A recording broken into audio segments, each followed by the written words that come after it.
Alléluia. Amen. Est-ce qu'on peut acclamer pour le service? Tokikobeta maboko pona lokumu na Nzambe.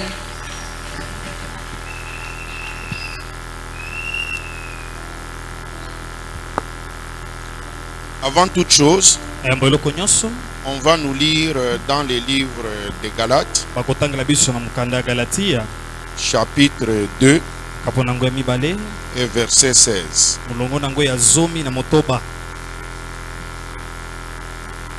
Nous allons lire Galates chapitre 2. Amen.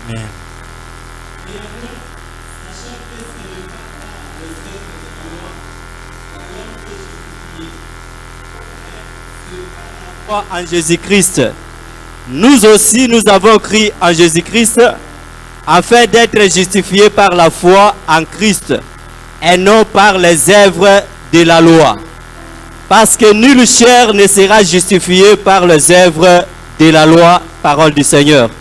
Amen. On peut s'asseoir, mais on va donner l'occasion à ce qu'on puisse nous lire aussi en lingala. To tangi Biblia na mukanda ya Galatia mukaponanga mibale mulongo nango ya zomi na motoba to tangi na kombo na Yesu ikomami boye toyebi ete moto akoki kokoma sembote na nzela ya kotosa maloba ya mobeko kasi kaka na nzela ya kondima kati na Yesu Kristo yango wana biso mpe tondimelaki Yesu Kristo mpe ete tokoma sembo na nzela ya kondima kati na Kristo ti na nzela te ya kotosa maloba ya mobeko pamba te moto moko te akoki kokoma sembo na nzela ya kotosa maloba ya mibeko na kombo na Yesu. Amen. Amen. Le thème d'aujourd'hui, il est intitulé La justification passe par la foi en Jésus-Christ. C'est-à-dire nous sommes considérés comme justes devant Dieu. C'est au travers Jésus-Christ. Ce n'est pas en obéissant scrupuleusement à la loi. Alléluia. Amen. Puisque quand vous lisez les dictionnaires bibliques, il est dit la justification est le processus par lequel Dieu décide de sauver un pécheur, un transgresseur de la loi, en dehors de tout mérite de sa part. Et la Bible vient souligner encore il n'y a pas de juste, pas même un seul. Là, c'est dans Romains 3:10. 3 chapitre 10. Et donc, nous comprenons que l'auto-justification est une impossibilité absolue.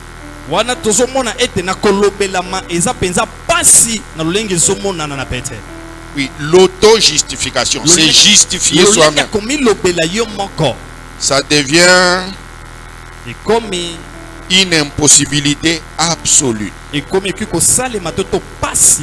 Car s'il en était autrement, Christ ne serait pas venu. Puisque Christ, ce n'est pas une option. C'est-à-dire il y a plusieurs solutions. Et on choisit Christ comme une option. Ce n'est pas ça. Christ, c'est la solution unique. Donc il n'y a pas une autre solution. Il n'y a pas une autre voie. Il n'y a pas un autre chemin. Ainsi donc on passe par Jésus-Christ. Pourquoi Paul est en train d'écrire ce qu'il a écrit ici? Puisqu'il s'est retrouvé dans une situation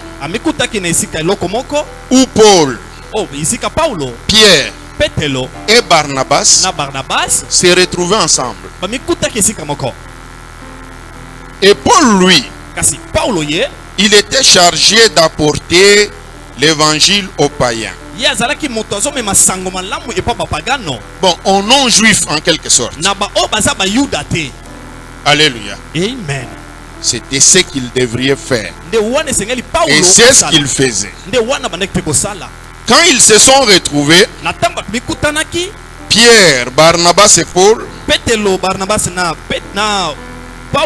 ce n'était pas à Jérusalem. C'était en Galatie. On peut dire que c'est comme une province qui avait plusieurs villes. C'est comme dire que les gens se sont retrouvés au Bandundu ou à l'Équateur, quelque chose du genre. Galate, ce n'était pas une ville identifiée comme Éphèse. C'était une contrée. Et c'est comme vous avez Kivu, Katanga. C'est la même chose. Ils se sont retrouvés là-bas. Mais il s'est fait que il y a une attitude que Paul, convaincu par l'Esprit de Dieu, a adopté. Il s'est retrouvé parmi les gens qui n'étaient pas juifs. Donc il y avait plusieurs lois des juifs dont ces gens-là ne connaissaient même pas ou auxquels ils n'étaient pas habitués. Entre autres la circoncision, ce qu'il faut manger, ce qu'il ne faut pas manger. Les juifs avaient toutes ces histoires-là. Maintenant il y avait comme un casse-tête. Fallait-il que tous ces gens qui croyaient en Jésus-Christ, qu'on puisse aussi leur dire, vous ne mangerez pas ceci, vous ne ferez pas ceci, et puis on doit aussi vous circoncire, par exemple. Puisque la loi le voulait ainsi. Mais l'Esprit avait convaincu Paul que tout ça n'était plus nécessaire. Ce qui était nécessaire, c'était Christ. Quand ils avaient Christ, toutes ces histoires-là n'avaient plus d'importance. Ça devenait comme une coutume. Une coutume des Juifs que les gens pouvaient adopter ou pas, mais qui ne conditionnait pas le salut. Le salut était maintenant conditionné par Jésus-Christ. Donc les gens devraient avoir le salut en passant par Christ. Mais il s'est fait que Jacques, qui était le frère de Jésus-Christ, c'est lui qui était comme évêque là à Jérusalem. Il avait envoyé aussi les gens pour qu'ils aillent en Galatie. Quand ces gens-là sont arrivés, ça a mis Pierre et Barnabas en difficulté. Puisqu'ils se disaient, on fait comment? Avant, ils mangeaient ensemble avec les impies, en quelque sorte. Bon, ils mangeaient ensemble avec les non-juifs. Et en voyant la délégation de Jérusalem, subitement, ils sont revenus à la loi. Ils ont commencé à avoir peur de poser certains actes, manger avec eux et faire autre chose. Et ça avait beaucoup troublé Paul. Paul ne comprenait plus. Et Paul leur a parlé. Il a parlé à Pierre. Il lui a dit que c'était pas correct. Ce n'était pas ça l'évangile qu'il avait porté. C'est dans ces circonstances que ça a été écrit. ce qu'on nous a lu, Galates 2, commençant par le 16e verset. Puisque il dit cependant, nous avons compris. Donc enfin ils ont compris que l'on est déclaré juste devant Dieu, non pas parce que l'on accomplit les œuvres que commande la loi, mais uniquement par la foi en Jésus-Christ. Donc c'est-à-dire, quelqu'un peut observer cette loi-là. Il dit, il ne mange pas le cochon, il ne fait pas ceci, il observe Shabbat, il porte les habits quand il prie. Il y a beaucoup de choses qui sont dans la tradition juive. Mais si cette personne-là n'a pas Christ, si cette personne ne connaît pas Christ et ne croit pas en Christ, donc cette personne, devant Dieu, elle n'est pas considérée comme juste. Alléluia. Amen. Il n'est pas considéré comme juste.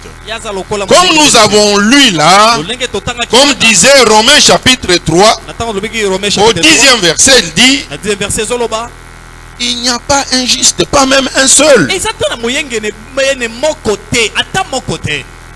Quel constat. Puisque Job aussi avait dit presque pareil. Comment un homme serait-il juste devant son Dieu?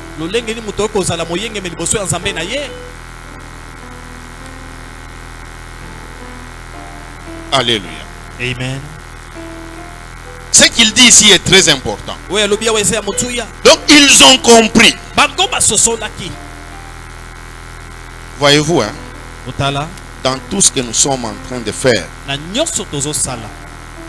même à l'école, même dans la vie, tout commence d'abord par la compréhension. Mais si tu n'as pas bien compris, c'est difficile de donner un rendement. Même à l'interrogation, à l'examen, si vous n'avez compris les questions, ça sera très difficile de bien répondre. Il faut d'abord bien comprendre. Ici, c'est vraiment intéressant, puisque Paul dit, nous avons compris que l'on est déclaré juste devant Dieu, non parce que l'on accomplit les œuvres que commande la loi, mais uniquement. Ça c'est extraordinaire, puisque là, il est allé poser une condition. Uniquement par la foi en Jésus-Christ. C'est pourquoi nous avons, nous aussi, placé notre confiance en Jésus-Christ pour être déclarés juste par la foi.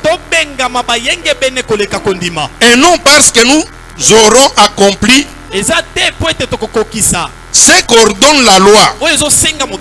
Car, comme le dit l'Écriture, personne ne sera déclaré juste devant Dieu parce qu'il aura accompli ce qu'ordonne la loi.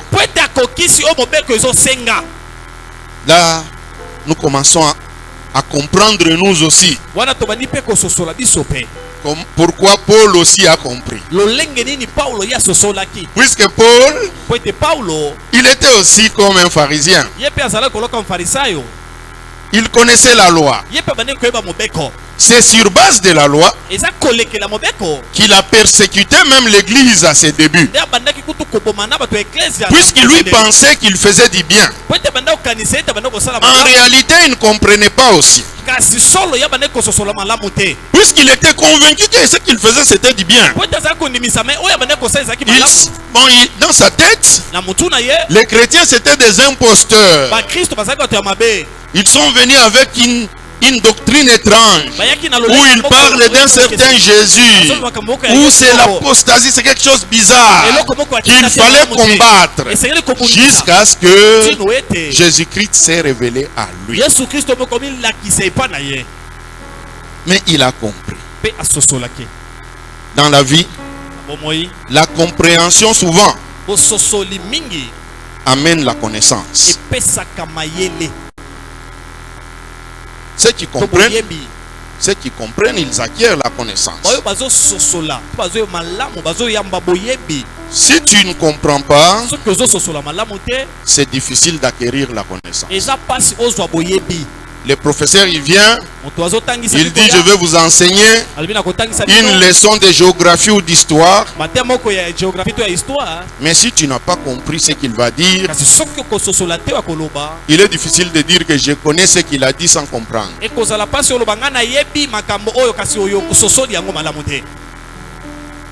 C'est difficile, voire impossible. Ce qui est intéressant ici, cette erreur, nous la commettons même aujourd'hui. Nous sommes à cheval. Ici c'est Jésus. Ici c'est ce que veut la loi, ce que veut ceci, cela. La loi n'est pas mauvaise. Je ne dis pas que la loi est mauvaise. Mais la loi est incapable de vous justifier. Surtout devant Dieu. Puisque si c'était possible, il y aurait même un juste.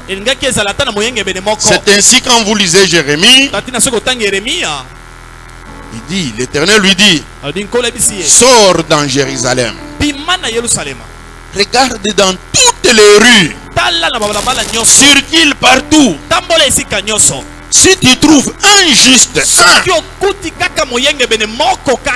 et je pardonne à Jérusalem. Jérémie a cherché.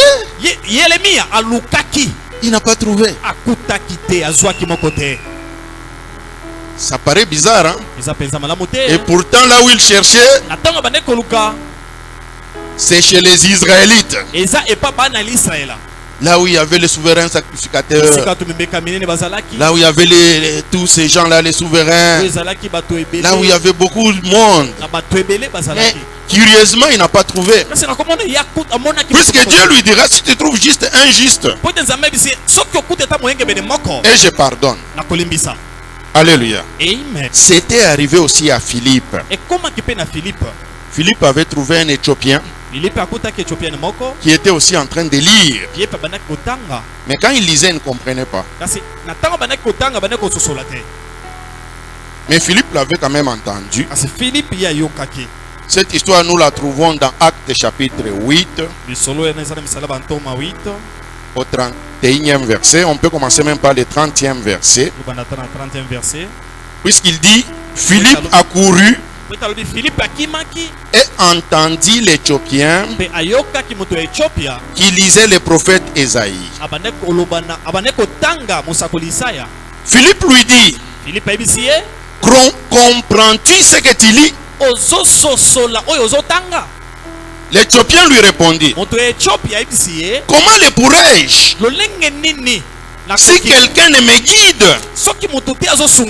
Et il invita Philippe à monter et à s'asseoir avec lui. Tout commence par la compréhension. Il pouvait même réciter tous les livres du prophète Ésaïe. Même bloquer ça. Mais s'il ne comprenait pas, il n'allait pas acquérir la connaissance. Alléluia. Amen. C'est comme quelqu'un qui conduit un véhicule. Et vous trouvez les panneaux. On dit par exemple route barrée. Peut-être qu'il y a les travaux. Mais si vous ne savez pas comprendre les panneaux là,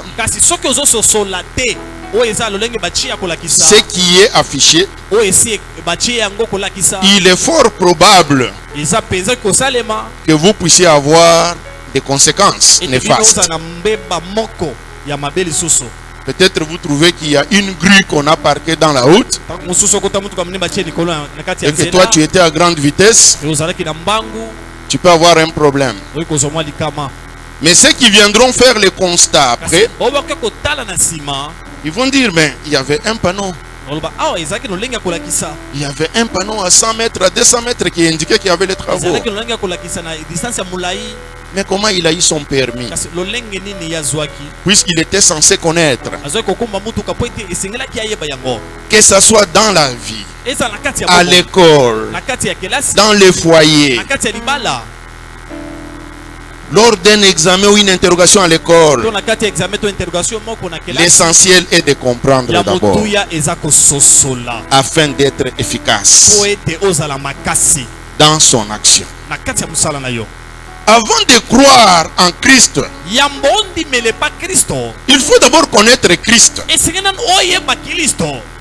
Il faut connaître ses capacités. Puisqu'il y a des moments où nous comparons Christ, la puissance de Christ, à celle des démons, à celle des sorciers, à ceci. Non, Christ est au-dessus.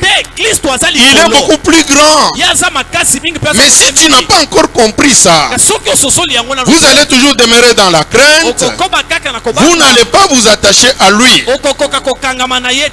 Puisque la loi, c'est une bonne chose, mais il y a la condamnation quand il y a la loi. Tant qu'il n'y a pas de loi, qui condamne qui?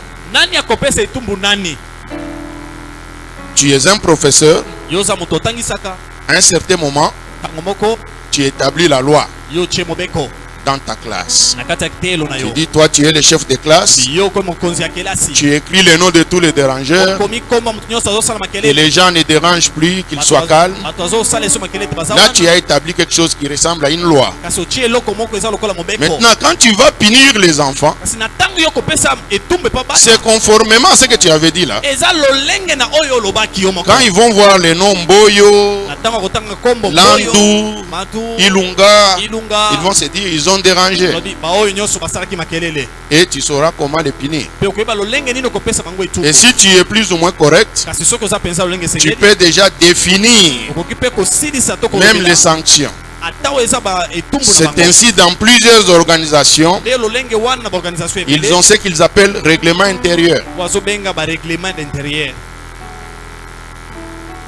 Encore dans d'autres professions, il y a même l'éthique.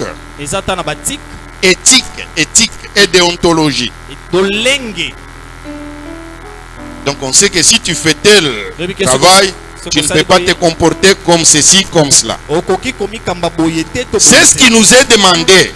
Tant que nous n'avons pas compris que la loi est là comme une signalisation pour nous mener à Christ. Une fois que nous sommes à Christ, c'est ça l'essentiel. Maintenant, nous sommes justifiés devant Dieu et nous sommes enfants de Dieu et nous avons tous les avantages. C'est au travers Christ. Si on enlève Christ, c'est comme si la loi ne nous conduit nulle part, puisque la loi devait nous conduire chez lui. Mais la justification va passer maintenant par notre foi en Jésus-Christ.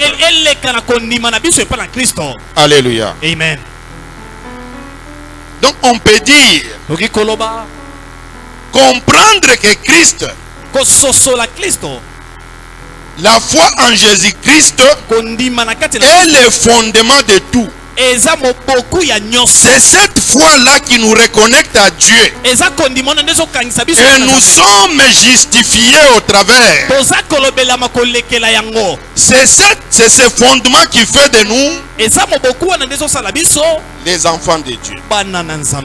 Et ça nous donne la garantie de la vie éternelle en passant par Jésus-Christ.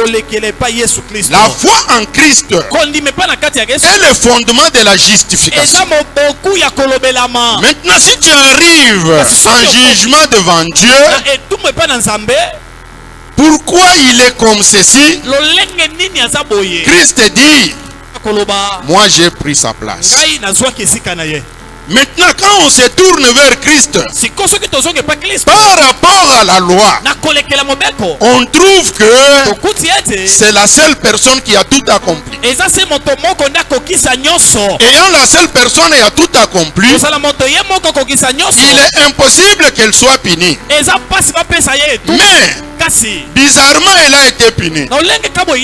Puisque c'est la personne qui est morte à la croix. Il est mort à notre place. Il nous justifie. Donc tout ce que nous faisons, les fondements devaient être la foi. Il y a beaucoup de bonnes choses que nous recherchons. Bénédiction, argent, tout ça. Puisque nous les chrétiens, on a beaucoup réfléchi là-dessus. Il y a eu beaucoup de conclusions. Vraies, fausses. Par rapport aux difficultés que nous connaissons dans la vie. Il y a des conclusions qui disent c'est le péché. Les autres qui disent c'est l'ensorcelle et on l'a ensorcelé. Il y a beaucoup des points qui sont avancés. Et de plus en plus, ça devient notre préoccupation première. Et de plus en plus, ça amène maintenant les gens peureux. Maintenant, on commence à avoir peur des sorciers, des magiciens, peur de tout ce monde-là. Nous oublions même les fondements de notre foi. Alors que notre fondement de la foi, c'est en Christ. Et que Christ, c'est le plus puissant de tout le monde. Et que Christ, c'est lui qui a tout créé. Puisqu'il était là au commencement quand tout s'est créé. Il est éternel. Il a été là et il sera là. Alléluia. Amen. Maintenant, on est dans une grande philosophie. On réfléchit, on regarde.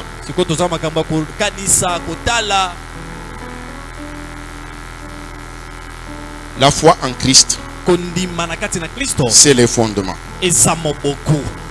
Si nous nous disons qu'avoir beaucoup d'argent, c'est ça être un chrétien.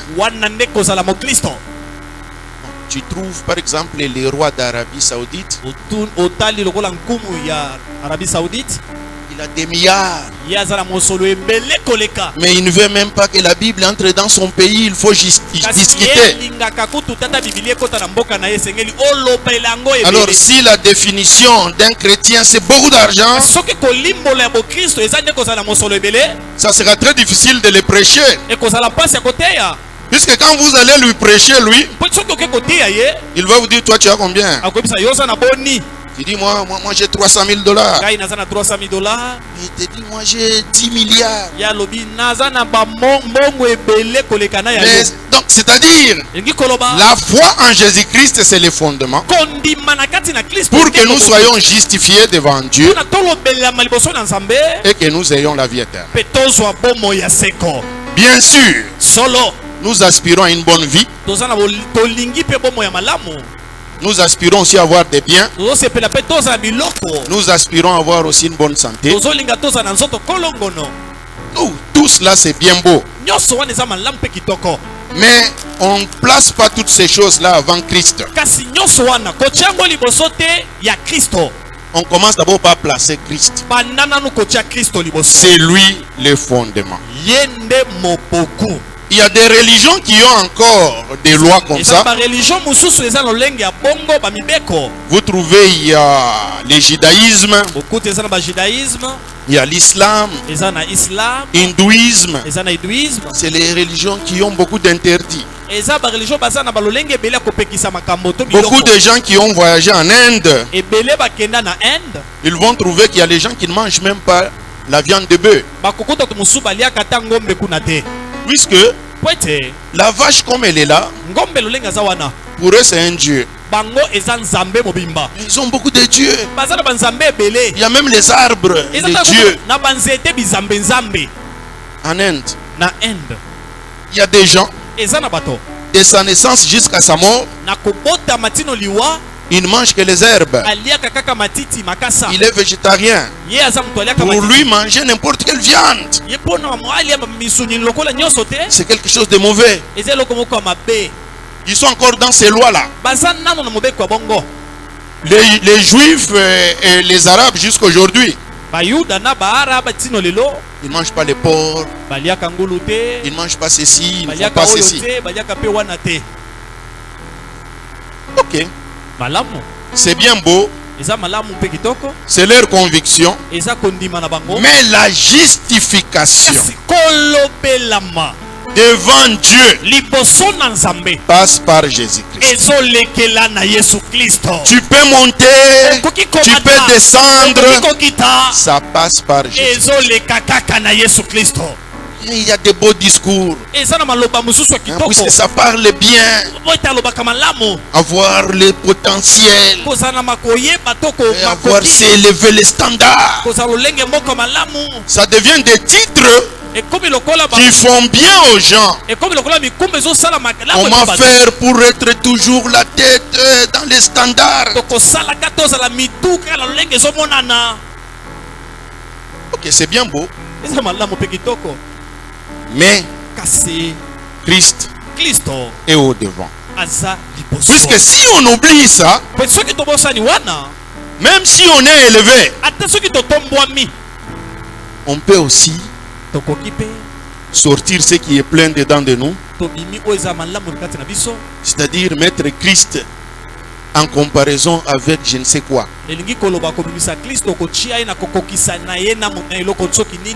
Ce n'est pas pour critiquer ou parler quelque chose de mauvais. Cette année même, à Singapour, le 13 septembre, le pape François s'est exprimé devant les jeunes. Et qu'est-ce qu'il leur a dit?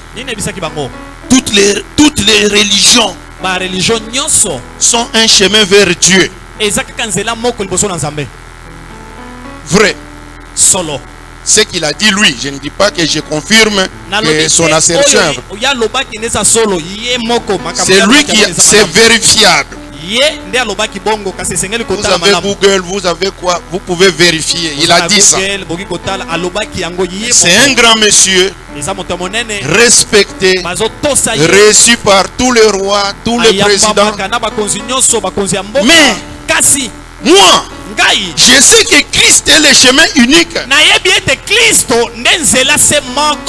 Lui peut dire que toutes les religions, ou comment là, je ne sais pas. Si pour lui, Bouddha mène à Dieu, ou Mahomet mène à Dieu, mais pour moi, c'est Christ et Christ seul. Si on enlève Christ, il n'y a pas de solution.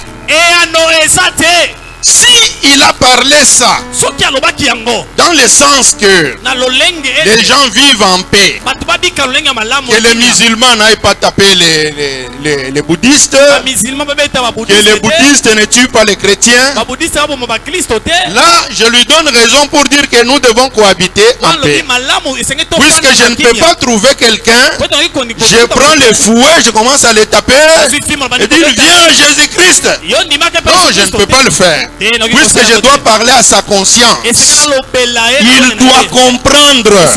Comme Paul dit qu'on a compris. La même chose. Christ est le fondement. C'est pourquoi il dit c'est uniquement par la foi en Jésus-Christ. Tu peux avoir la foi, je ne sais à qui. La foi, je ne sais pas, dans X ou Y. Ok. Mais pour être justifié devant Dieu, c'est la foi en Jésus-Christ. Point barre.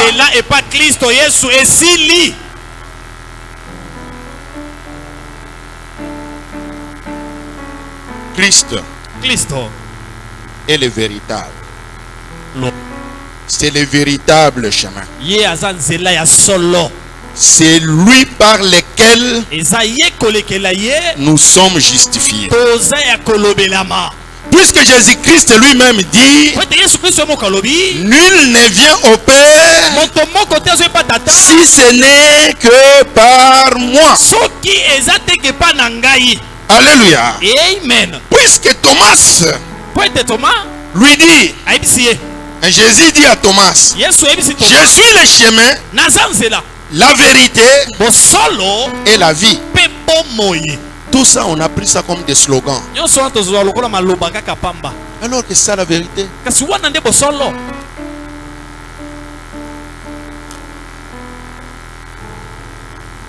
Il y a les caractères particuliers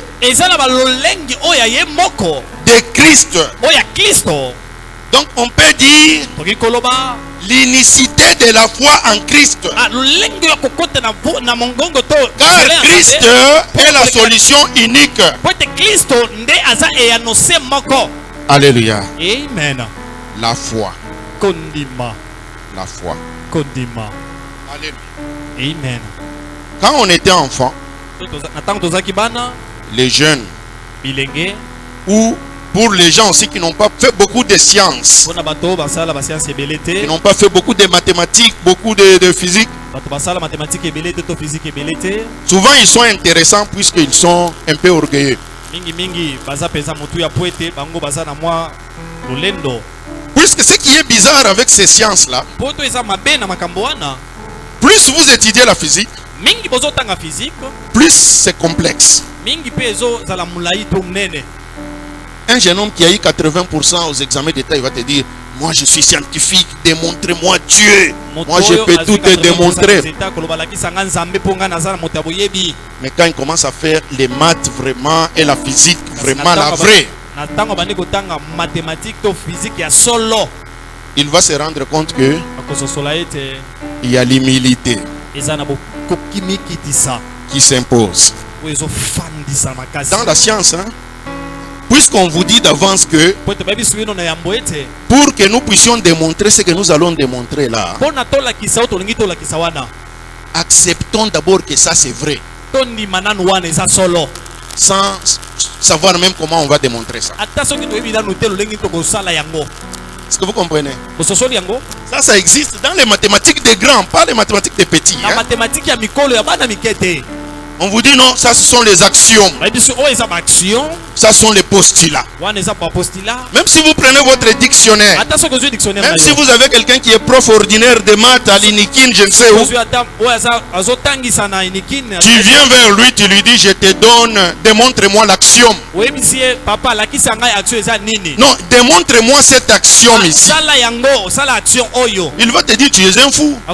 Puisque l'axiome, on doit la considérer vraie comme ceci. Mais tu vas trouver un monsieur qui te dit, mais démontre-moi Dieu, puisque la science démontre tout. Alléluia. Amen.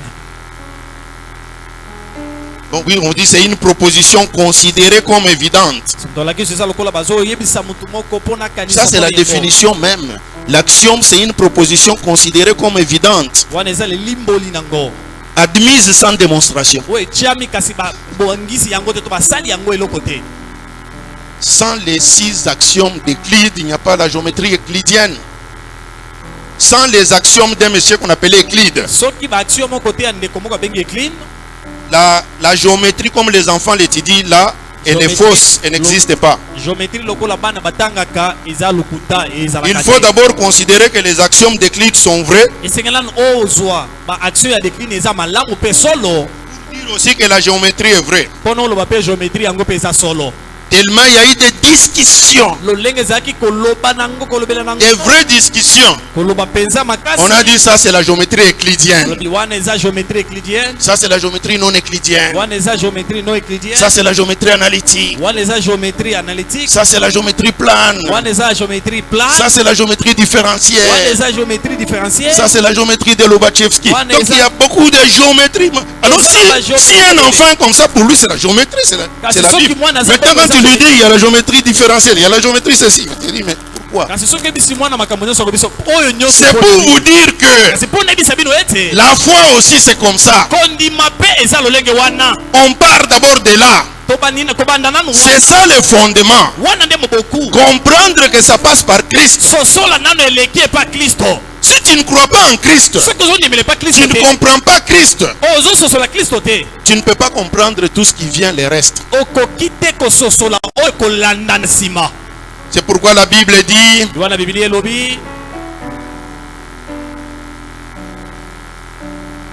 dans Ephésiens 3:14, c'est pourquoi je me mets à genoux devant Dieu le Père, dont dépend toute famille dans les cieux et sur la terre.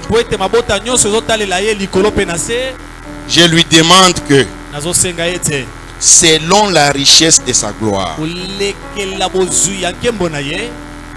qu'il fortifie votre être intérieur par la puissance de son esprit. Et que le Christ, bon, ici il voulait dire et que les oins. Donc c'est ce qu'il voulait. C'est que les oins. Puisque les Grecs ils ont utilisé là où c'est venu les mots Christ, alors que les Juifs eux-mêmes ils ont les trucs de Macha. Et que le Christ habite dans vos cœurs par la foi. Je demande que vous soyez enracinés solidement,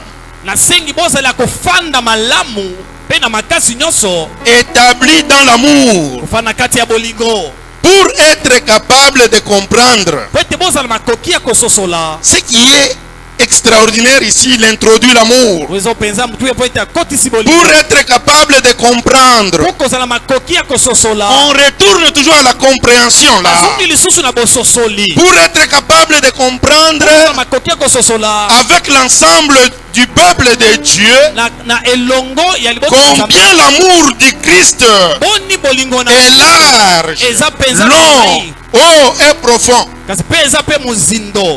Mais Louis II, la Bible à laquelle nous sommes trop habitués, il parle de la longueur, de la profondeur, de la largeur, de l'amour de Jésus-Christ qui surpasse tout.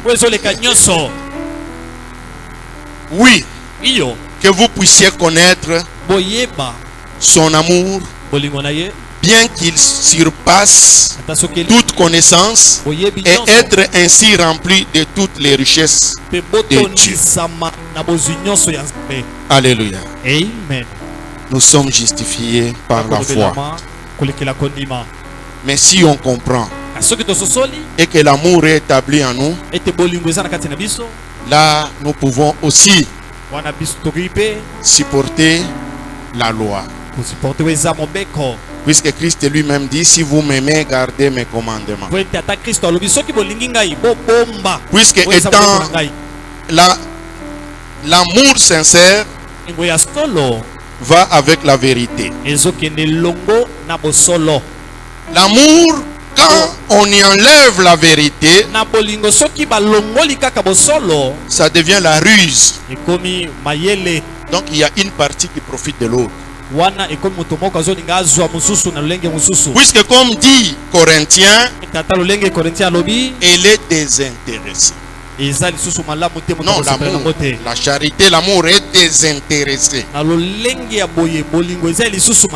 Elle ne cherche pas son profit. Mais si je fais semblant de t'aimer, de manifester ça, de prononcer de belles paroles, pour mon intérêt caché quelque part, c'est difficile d'appeler ça amour. Maintenant, c'est lui qui a l'amour en lui. Il y a beaucoup de choses qui lui est difficile de faire. Quelqu'un peut être un païen, mais il est plein d'amour. Il ne sait pas, il se dit, bon, si je vole, c'est pas bien. Je ne peux pas les tuer. C'est un enfant. Je ne peux pas faire ceci. Je ne peux pas faire ça. Puisque l'amour déjà l'empêche de faire beaucoup de mauvaises choses. C'est ainsi aussi Dieu, en nous donnant Christ, c'était aussi par amour. Il nous a aimés. Alléluia. Amen. Maintenant, si toi tu n'as pas l'amour pour Christ aussi, comment tu vas marcher dans une vie où tu crains les péchés? Parce que tu ne l'aimes pas. Puisque si tu aimes réellement quelqu'un, tu dis si je fais ça, c'est pas bien. Même dans un couple, même dans l'amitié, c'est un grand ami, je ne peux pas faire ça. Ça serait comme les trahir.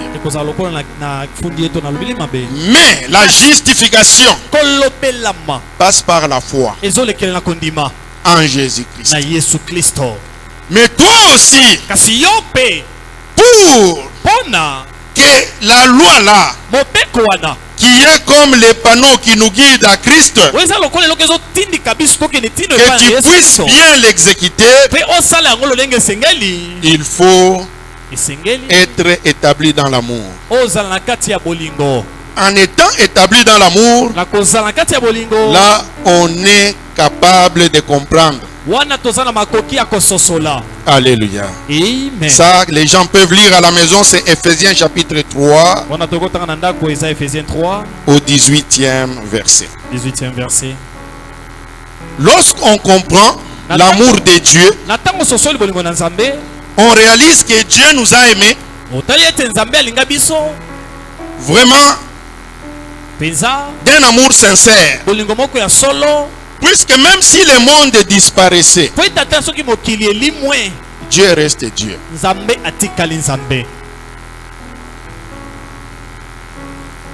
Même si nous mourons tous, Dieu reste Dieu.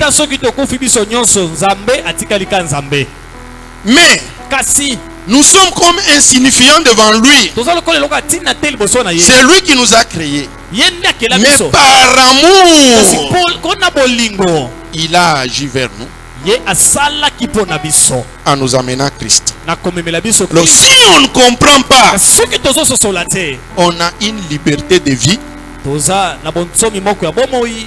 puisque les gens sont encore dans la loi qui amène la punition systématiquement.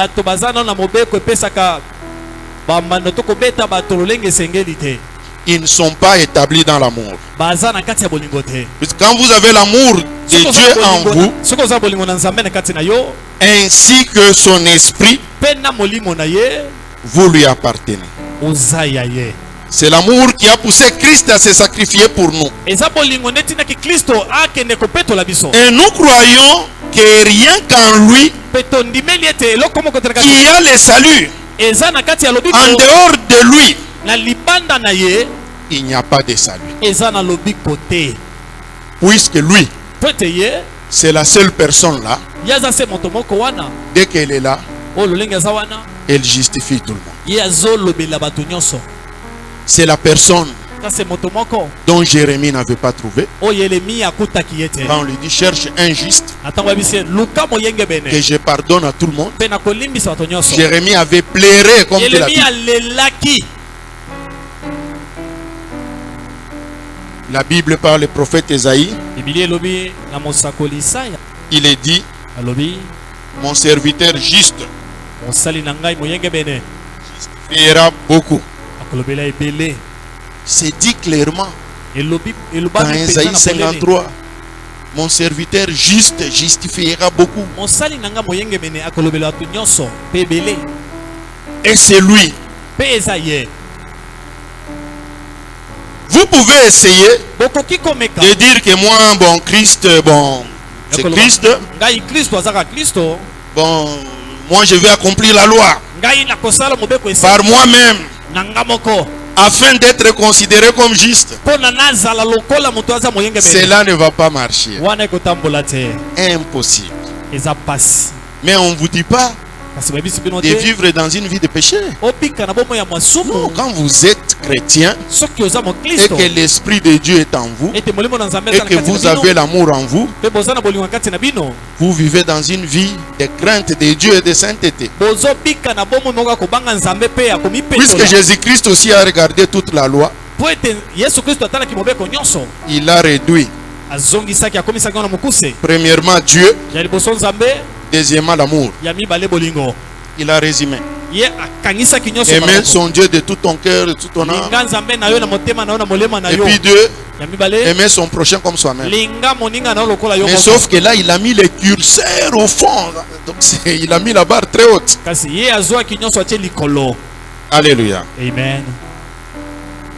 C'est une mission impossible. Des gens qui se considéraient aussi comme justes parce qu'ils contrôlaient tout. Il faisait les sacrifices pour ses enfants. Lui-même dit il ne portait pas son regard sur une vierge. Ça c'était Job.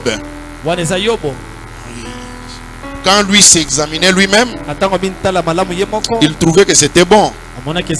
Mais quand il a été frappé, quand vous lisez Job chapitre 9, au deuxième verset, mais on peut commencer même par le premier. Job lui-même, il est dit, Job chapitre 9 verset 1er, il est dit, Job prit la parole et dit, je sais bien qu'il en est ainsi. Il commence déjà par une affirmation, hein? Donc c'est comme s'il introduit une affirmation qu'il n'a même pas encore dit. Il dit, je sais bien qu'il en est ainsi. Comment l'homme serait-il juste devant Dieu? Alléluia. Amen. Donc ça paraissait comme une question sans réponse, comme sans solution. Et puis un de ses amis aussi, Bildad. Quand vous lisez Job chapitre 25, au 4e verset, lui aussi il dit, comment l'homme serait-il juste devant Dieu, sur qui sa lumière ne s'élève-t-elle pas? L'impossibilité de la justification par la loi et les actes est évidente. C'est pourquoi Dieu savait qu'il fallait un serviteur juste. Et ce serviteur juste, c'était Jésus. Et c'est au travers lui que plusieurs seraient justifiés au moyen de la foi. De toutes les façons, les justes sur la terre en dehors de Jésus-Christ, il n'y en a pas. Comme il est dit dans Romains 3, quand vous lisez au 9e verset, quoi donc? Il pose la question, quoi donc? Il s'exclame, quoi donc? Sommes-nous plus excellents? Il dit nullement.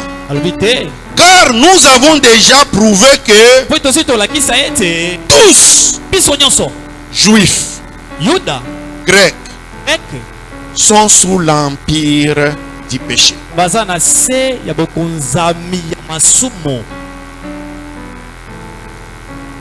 Selon qu'il est écrit, il n'y a point de juste, pas même un seul, et nul n'est intelligent, nul ne cherche Dieu. Alléluia. Amen. Christ est le serviteur juste qui justifie plusieurs. Dieu avait révélé ça au travers le prophète Ésaïe. Quand vous lisez Ésaïe chapitre 53, 11e verset, il est dit, à cause du travail de son âme, il rassasiera ses regards par sa connaissance. Mon serviteur juste justifiera beaucoup d'hommes. Il se chargera de leur iniquité par sa connaissance. Pour accéder à cette connaissance-là, nous devons d'abord comprendre Christ et comprendre que la justification devant Dieu ne va passer que par lui. Et ça, c'est le fondement de tout. Et c'est ça d'abord l'essentiel. La loi ne nous justifie pas. La loi, elle constate. Elle introduit la notion de transgression et la notion de punition. Puisque la loi, s'il n'y a pas de loi, il n'y a pas de punition. Mais quand il y a la loi, il y a la notion de transgression et la notion de punition. C'est ainsi la Bible dit, toute âme qui pêche, c'est celle qui mourra. Donc la loi a pour objectif, pour nous chrétiens, de nous conduire à Christ. Alléluia. Amen. Puisque tout a été écrit pour lui. L'agneau sans défaut, les pains véritables, l'agneau pascal. Donc tout ça, ça nous conduisait à lui. Même lorsque le psalmiste dit, il tire au sort ma tunique, il se partage mes vêtements. C'était lui. Il y a beaucoup de choses. Même quand les Balak et les Balaam, dans leur association pour maudire Israël, à un certain moment, le prophète Balaam dit, je les vois mais pas maintenant. Je les vois mais pas de près. L'astre s'élève de Jacob, il parlait de lui. Donc tout a parlé de Christ. Ayons la foi en lui. Ayons confiance en lui. Pour que nous puissions avoir la vie. Pour que nous puissions être justifiés devant Dieu. Sinon, si Christ ne nous justifie, tout ce que nous aurons à faire, nous aurons fait en vain. Tout commence par Christ.